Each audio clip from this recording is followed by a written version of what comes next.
వెంకటేశ్వర స్వామి 7 శనివారాల వ్రతం ఎంత పవర్ఫుల్లో ఈ స్టోరీ వింటే మీకే తెలుస్తుంది. విదేశాల్లో నివసిస్తున్న ఒక ప్రముఖ వ్యక్తి ఒక ప్రోగ్రాం కోసం ఇండియాకు రావడం జరిగింది. ఎయిర్పోర్ట్ నుండి ఆ ప్రోగ్రాం ఉన్న ప్రాంతానికి కారులో వెళ్తుండగా నైట్ టైంలో సడన్ గా ఆ కార్ టైర్ పంక్చర్ అయ్యింది. డ్రైవర్ అన్నాడు, సార్ ఈ నైట్ రిపేర్ కుదరదు, పక్కనే ఎక్కడైనా స్టే చేద్దామన్నాడు. పక్కనే ఉన్న ఒక చిన్న ఇంట్లో వాళ్ళని అడిగి ఆ నైట్ అక్కడే ఉన్నారు. ఆ ఇంట్లో ఒక తల్లి రాత్రంతా నమో నారాయణ మంత్రం జపిస్తూనే ఉంది. మార్నింగ్ లేచిన తర్వాత ఆ తల్లి ఆ ప్రముఖ వ్యక్తికి టీ ఇచ్చింది. టీ తీసుకొని ఆయన ఇలా అడిగాడు, రాత్రంతా ఏదో మంత్రం జపిస్తున్నావు, ఏంటి తల్లి సమస్య అని.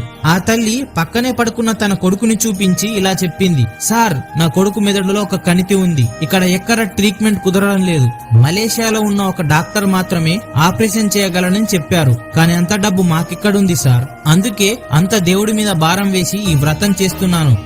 డాక్టర్ పేరు చెప్పింది ఆ తల్లి. ఆ పేరు విన్న క్షణమే ఆ ప్రముఖ వ్యక్తి షాక్.